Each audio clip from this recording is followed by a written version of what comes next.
नमस्कार साथियों, कुछ बात करें यूट्यूब चैनल पर एक बार फिर आपका बहुत बहुत स्वागत है। मैं हूं हीरेंद्र कुमार अग्निहोत्री। साथियों, 22 अप्रैल को जो कुछ भी पुलवामा पहलगाम में हुआ वो बिल्कुल ही दहला देने वाला है।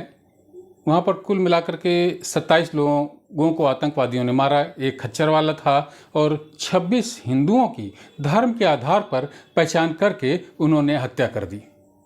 धर्म के आधार पर पहचान करके हत्या कर दी और बहुत ही अपमानजनक तरीके से उनके कपड़े उतरवा करके उनकी हत्या की। ये बहुत ही व्यथित कर देने वाली घटना है साथियों। इससे पूरा देश हिल करके रह गया है और हम हर देशवासी ये मांग कर रहा है हमारी सरकार से कि इसके जो भी दोषी हों, और तमाम जांचों पर यह बात साबित भी हो गई है कि ये पाकिस्तान की आर्मी के द्वारा प्रायोजित घटना थी। काफ़ी सोच समझ करके हिंदुओं को यहाँ पर टारगेट बनाया गया।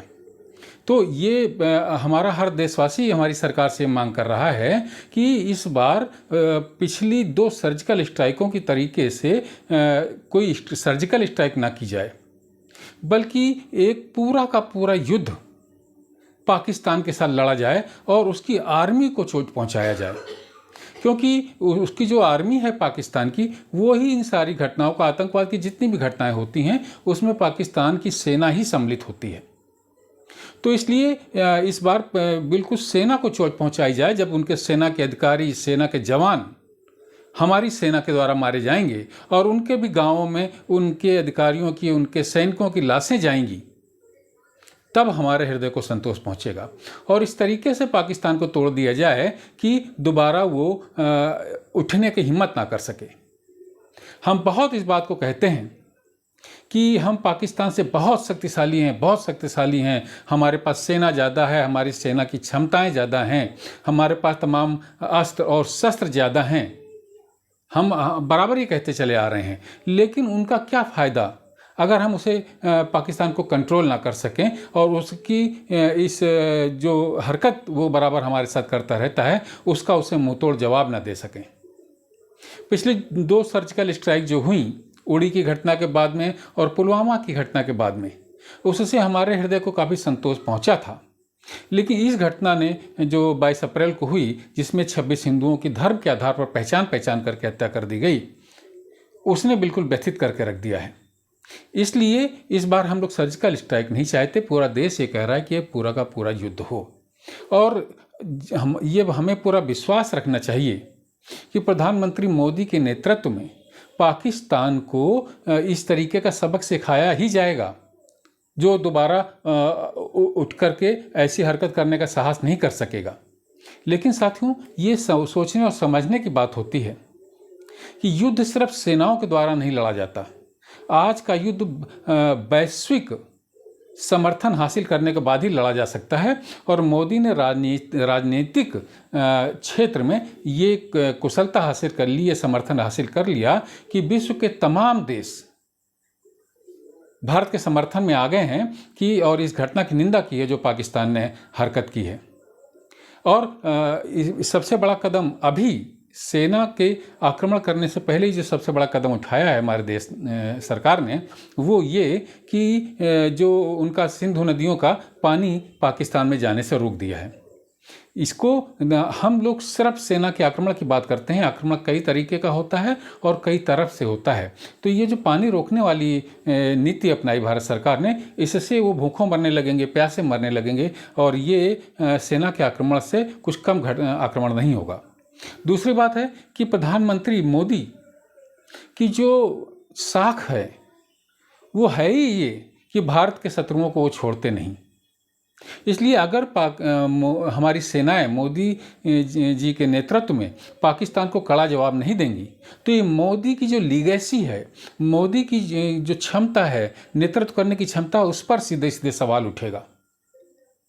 मोदी की पहचान तो इसीलिए है ना विश्व भर में कि मोदी एक राष्ट्रभक्त ऐसे नेता हैं जो हर कदम उनका राष्ट्र के प्रति समर्पित होता है। और अगर पाकिस्तान को सटीक जवाब नहीं दिया गया, भयंकर जवाब नहीं दिया गया पाकिस्तान की सेना को, सेना में बार बार इसलिए कह रहा हूं कि वहां का राजनीतिक नेतृत्व तो शून्य है। वहाँ पर जो कुछ भी होता है पाकिस्तान में वो सेना के द्वारा किया जाता है। वहाँ की राजनीति सेना के इशारों पर चलती है। तो अगर मोदी ये करेंगे नहीं तो उनकी लीगेसी पर आँच आएगी, उनकी साख पर बट्टा लग जाएगा कि उनके रहते हुए इतनी बीभत्स घटना हुई और इसका उन्होंने जवाब नहीं दिया। इसलिए हमें विश्वास रखना चाहिए साथियों कि पाकिस्तान को जवाब उससे ज़्यादा दिया जाएगा, जैसा प्रधानमंत्री कह चुके हैं कि कल्पना से अधिक पाकिस्तान जो सोच रहा होगा कि हम जो भी जवाब देंगे उसकी सोच से भी ज़्यादा जवाब पाकिस्तान को दिया जाएगा। लेकिन ये करने के लिए एक प्लान की ज़रूरत होती है, एक योजना की ज़रूरत होती है। हमारी तीनों सेनाओं को प्रधानमंत्री मोदी जी ने बिल्कुल फ्री हैंड कर दिया है मीटिंग बुला करके कि आप योजना बनाइए और कब आपको अटैक करना है ये आप सोचिए, कहाँ पर सटीक अटैक करना है ये आप सोचिए। यानी हमारी सेनाओं को फ्री हैंड दे दिया गया है और हमारी सेनाओं को चाहिए ही यही होता है।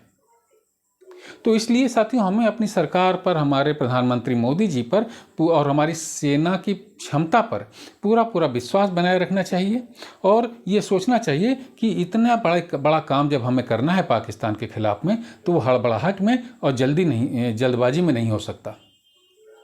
इसके लिए फूल प्रूफ जिसमें छिद्र रहित जिसको कहा जाता है वो योजना बनानी होगी, जिससे कि हमें कम से कम नुकसान हो और सफलता की 100% गारंटी हो। और हमारी सेनाएं ये करेंगी, हमें विश्वास रखना चाहिए। प्रधानमंत्री मोदी ना तो अपने ऊपर आने देंगे और ना ये साबित होने देंगे विश्व को कि भारत एक कायर लोगों का देश है। हमारे यहाँ धर्म ग्रंथों में लिखा हुआ है कि बिनय न मानत जलद जड़ गए 3 दिन बीत, बोले राम सकोप तब भय बिनु होए न प्रीत। यानी कि बिना भय के प्रीत नहीं होती है। ये बात हमें इस बार प्रधानमंत्री मोदी जी के नेतृत्व में पाकिस्तान को समझानी होगी और वो समझाएंगे ज़रूर। हमारे हर धर्म ग्रंथ में लिखा है कि हमें अपने शत्रुओं के प्रति कठोरता से पेश आना चाहिए, वो चाहे रामचरितमानस हो, चाहे वाल्मीकि कृत रामायण हो, चाहे महाभारत का ग्रंथ हो। और वो मोदी जी अच्छी तरीके से जानते हैं, वो करेंगे ज़रूर। बस हमें और आपको हम अपनी सरकार पर, अपनी सेना पर भरोसा बनाए रखना है। तो साथियों आज की चर्चा में बस इतना ही। अगर आपको ये वीडियो पसंद आया हो तो इसे लाइक करें, शेयर करें और अपनी टिप्पणियों से मुझे ज़रूर अवगत कराएं। कल किसी और मुद्दे पर आपसे बात करता हूँ। तब तक के लिए जय हिंद, वंदे मातरम।